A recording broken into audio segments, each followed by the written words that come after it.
언제나 필승! 네, 반갑습니다. 필승입니다. 자, 일요일에 제가 우리 멤버분들께, 필승 사단 멤버분들과 좋은맛 기품덕의 멤버분들께 계좌를 공개했습니다. 일단 저 같은 경우는 장이 좋으나 안 좋으나 수익이 크나 크지 않으나 매번 단 한 번도 빠짐없이 매번 계좌를 공개하고 있습니다. 대략 2주에서 3주에 한 번씩 공개를 하고 있고요. 이번에도 공개하고 있고, 사실 제가 매수매도 할 때마다 항상 실시간으로 말씀을 드리기 때문에 뭐 이런 거 가지고 뭐 장난친다거나 뭐 거짓을 고한다거나 선동한다거나 이런 경우는 결코 없습니다. 아예 그럴 생각도 없고요. 제가 그럴 성격도 안 됩니다. 지금 보시면 일단 이번에 이번 계좌 중에서 하나인데 이런 식으로 수익을 좀 내고 있는 것이고, 제가 투자 중인 종목들 중 일부만 수익률만 따서 이렇게 캡처를 보여드리는 겁니다. 우리 멤버분들께는 일요일에 주식, 국내 주식과 해외 주식에 대한 계좌 공개를 했었고, 사실 이번에도 리스크 해치를 통해서 충분히 하락에 대한 대비를 했었기 때문에 리스크 해치 비중을 늘림으로써 어느 정도는 좀 계좌를 잘 방어하고 있는 것은 사실이에요. 지금 보시면 이게 지금 저번 달 같은 경우는 사실상 이번 달에 비해서 수익률이 훨씬 좋죠. 네, 수익이 훨씬 좋습니다. 이제 이번 달 들어서 이제 현금 비중을 좀 많이 늘렸고요. 그리고 해지 비중을 많이 늘렸기 때문에 가지고 있던 종목들을 매도한 경우가 상당히 많았습니다. 이에 따라서 매도를 통해서 포트폴리오 전환을 좀 대대적으로 한 경우인데, 아마 추세가 정해진다면 이번 변동성장이 끝나고 추세가 정해질 때쯤 한 번 더 포트폴리오 전환을 좀 대규모로 할 생각입니다.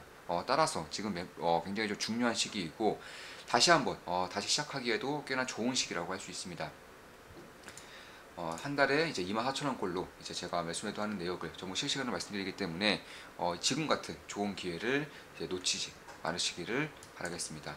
자, 바로 시작하겠습니다. 이번에 분석해드릴 기업은 MSC입니다. 물론 제 모든 영상은 매수매도, 추천, 리딩 절대 아닌 거 다들 알고 계시죠? 참고하시면 되겠습니다. MSC는 국내에서 이제 압도적인 1위 기업이죠. 식품 첨가물 제조 선두 업체입니다. 뭐 대표적으로 카라기난, 그러니까 수산전 제품과 그리고 조미식품, 대표적으로 라면 스프, 네, 이런 것들을 제조하는 그런 기업인 곳이고, 사실 삼양식품과 농심의 그런 라면 수출이 꽤나 큰 폭으로 증가하면서 MSC도 적지 않은 수혜를 입을 수밖에 없는 상태에 놓여지고 있습니다. 특히 이제 카라기닌 같은 경우도 미국에도 수출을 제대로 하고 있고, 삼양식품이라던가 혹은 농심 둘 다 스프 제조할 때 식품 첨가물로 이제 납품이 되기 때문에 상당히 좀 기대를 해볼 만한 그런 시기가 다가오고 있다. 실질적으로 이제 실적이 찍힐 날이 머지않았다, 이렇게 보고 있는 것이고, 그 외에도 밀키트라던가 혹은 과자 이런 쪽에서도 좀 전체적으로 들어가기 때문에, 뭐 소스도 마찬가지고 음료수도 들어가기 때문에, 음료수 같은 경우는 뭐 셀시어스라던가 몬스터 레버리지 이런 기능성 음료라던가 혹은 제로 콜라 이런 것들을 통해서 음료에 대한 그런 수요량도 꾸준하게 좀 증가를 하고 있다는 점에서 식품 첨가제를 만들고 있는 MSC 입장에서도 꽤나 긍정적인 그런 요소로 작용할 수 있겠다, 이렇게 보고 있는 겁니다. 따라서 꾸준히 증가하는 이제 카라기나 수출이고요. 두 번째로는 조미식품 판매량이 증가하고 있습니다. 왜 증가하고 있느냐? 대표적으로 농심 그리고 삼양식품의 라면 판매가 증가하고 있기 때문에 그런 겁니다. 특히나 이제 삼양식품 같은 경우는 국내에서 전량 생산해서 수출하기 때문에 수혜 정도가 직접적이라고 보시면 되겠습니다. 삼양식품의 제품 판매량이 증가할수록 MSC가 가장 직접적으로 수혜를 받는 그런 기업들 중 하나다, 이렇게 보시면 될 것 같고, 일단 조미식품 같은 경우는 매출 비중이 대략 44%, 그리고 카라기나는 대략 35% 정도 이제 차지를 하고 있는데, 대표적으로 카라기나 같은 경우는 수산전 제품 같은 경우는 햄이라던가 소시지라던가 음료 혹은 이제 각종 식용색소가 들어가는 갖가지 식품들이 여기에 쓰이는 것이고, 조미식품 같은 경우는 대표적으로 라면 스프, 밀키트 혹은 소스, 음료 역시 이런 쪽에서 들어가고 있다, 이렇게 보시면 될 것 같고, 카라기난 같은 경우는 국내 유일이에요. 국내 독점입니다. 유일이고 전 세계에서도 4개 기업 정도밖에 생산할 수밖에 없는 그런 품목이기 때문에 MSC 입장에서는 굉장히 좀 독과점적이고 안정적인 사업 부분을 영위하고 있다, 이렇게 보시면 될 것 같고요. 특히나 이제 워런 버핏도 마찬가지지만, 제가 인플레이션 시대에 있어서 가장 중요시하는 것 중에 하나가 제품 가격을, 그러니까 상승한 비용이, 자, 인플레이션 시대에서는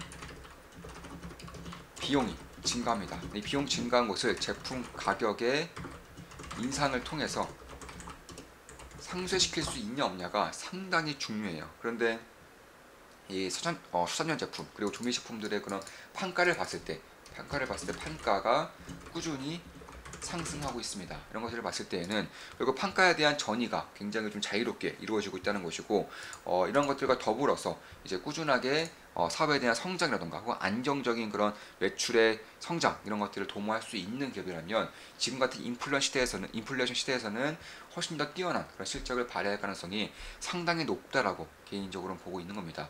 사실 그 외에도 최근에 아스파탐 이슈가 떴었죠. 이제 아스파탐을 발암물질로 이제 하겠다라는 WHO의 그런 발표가 있었었는데, 사실상 뭐 되든 안 되든 이런 것들의 테마로 붙을 수 있다는 것이고, 실제로 아스파탐에 대한 관련주로 대장주로는 식품 첨가물 업체인 MSC가 가장 대장주로서의 역할을 하고 있다, 이렇게 보시면 될 것 같고, 이 당시 6월 30일이 아스파탐 이슈가 불었을 때이고, 이때 주가가 급등을 했어요. 이때 주가는 약간 상한가를 한번 가고요. 그 다음날에도 20%가량 급등을 하면서 사실 아스파탐 관련된 이슈가 뜨면 뜰수록 이쪽에 대한 그런 테마가 불면 불수록 MSC는 대장주로서 역할할 수 있다는 것이고, 따라서 기본적인 펀더멘털을 기반으로 한 그런 실적의 성장성, 매출의 성장성, 혹은 제품의 확장성 이런 것들뿐만 아니라 사실 테마성으로도 꽤나 붙을 수 있는 요인이 있다.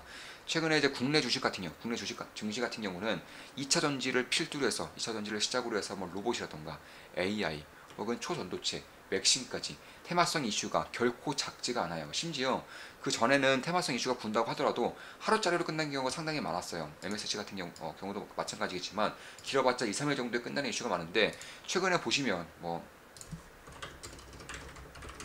이런 것들만 보더라도 테마성 이슈에도 불구하고 꾸준하게 상승하면서 주가가 무려 5배가 뛰었습니다.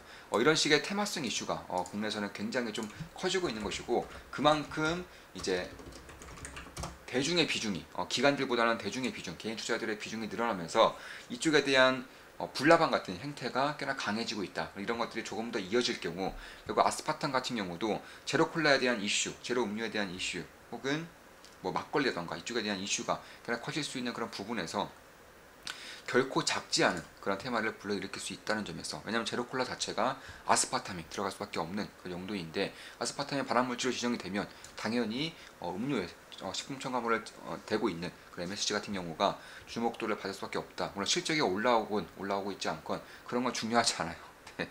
테마성 이슈가 그런 겁니다. 따라서 이제 카라기닌 같은 경우도 국내 유일하게 뭐 소재지라던가 아니면 식품 첨가물, 화장품에도 들어가고요. 색깔을 낼 수 있는 거의 모든 제품에 들어간다 보시면 되겠습니다.